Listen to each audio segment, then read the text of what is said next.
तुमचं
नाव म्हटलं?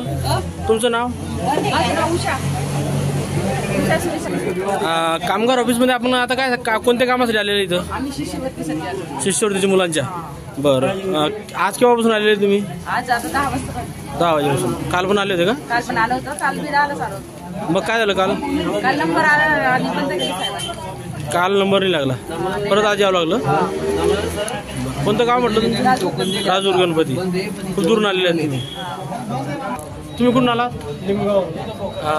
तुमचं कोणतं काम होतं? रिन्युअलचं वगैरे? मुलांची शिष्यवृत्तीसाठी आज झालेत का? सकाळपासून आलेले 10 वाजेपासून. काय नाव? मी कैलास विठ्ठल हजारे आर्मीवरून आलो. मी आज 3रा दिवस आहे माझा. मी शिष्यवृत्तीच्या मुलाच्या ऑनलाईन साठी आलेलो आहे.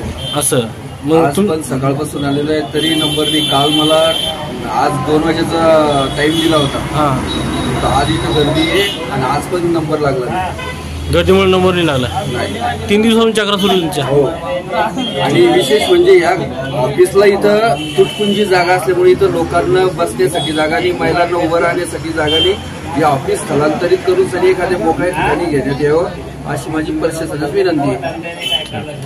मोकळी जागा पाहिजे. हो, चालेल. तुमचं नाव सांगा. तुम्ही कशासाठी आलेले? शिष्यवृत्ती फॉर्म भरण्यासाठी. तुमच्या म्हणजे किती दिवसांपासून चालू चक्र वगैरे? कालपासून. काल पण नंबर नाही लागला का? आज लागून येईल तुमचा नंबर? काय सांगता येत नाही. काल किती लोकांचे झाले जवळपास तुम्हाला माहिती? काही काही कल्पना नाही. गर्दीच होती. काल परत गेलो तुम्ही? चालेल ना. परत आम्हाला 11 वाजता टाइम दिला होता. 5 वाजता. 11 वाजता कधी काल दिला होता तुम्हाला? 5 वाजता या म्हणून तुम्हाला त्यावेळेस त्याच्या अगोदर चालतो ना आम्ही. पण मग नंबर लागला नाही तुमचा? असं मंगळवार टायमिंग दिलेला आहे मंगळवारी. आजचा. परंतु आता किती वाजू लागलेत? आता 2 वाजलेत. आता नंबर लागलेले, गर्दी आहेत आता. हो, आता गर्दी. आज नंबर लागतो की नाही माहिती नाही. तर आम्ही गावामध्ये सेतू सुविधा केंद्रावर फॉर्म भरत होतो, त्याच्यामुळे कुठंच अडचण येत नव्हती. तुम्हाला तिथे जास्त खर्च लागत नव्हता, कारण गव्हर्नमेंटने आता काय केलेलं आहे की बा अगोदर कुठेतरी त्यांना असं वाटत होतं की मधले एजंट लोक हे कामगाराकडून पैसे जास्त घेतात, त्यामुळे त्यांनी या खाजगी कंपनीला काम दिलेलं आहे. तर तुम्हाला योग्य वाटत नाही का? नाही, हे योग्य वाटत नाही. पूर्वीला जे सेतू सुविधा केंद्रावर होतं, असं जर दिलं तर लोक तिथे गावातल्या गावात याच्यामध्ये ऑनलाईन करून घेत होते, म्हणजे लोकांची परेशानी टळत होती आणि कामधंदा सोडून सनी. आज इथं तालुक्याला 3-3 दिवस इथं चक्रा माराव्या लागतात, घरचे काम धंदे सोडून सनी.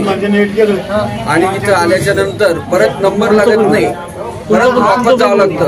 त्याच्यासाठी पूर्वीसारखं सेतू सुविधा केंद्राला जर त्यांनी गावात सुविधा दिली तर इथं शेतकऱ्याची, कामगाराची परेशानी होणार नाही आणि आपल्याला गावातच सुविधा मिळेल. आता 1 दिवस नंबर लावला. आता एक दिवस टोकन दिलं आणि आज 2 दिवस ऑनलाईन होत नाही. 2-3 दिवसापासून चक्रा मारून आले. आता 4था दिवस आहे ना. 50 किलोमीटर यावं लागतं आम्हाला. कोणतं गाव तुमचं? सावखेडा. सावरखेडा. टोकन दाखवा. टोकन बोलता तुमचं?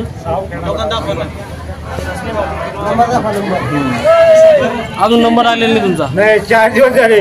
4 दिवसांनी नंबर मारतो.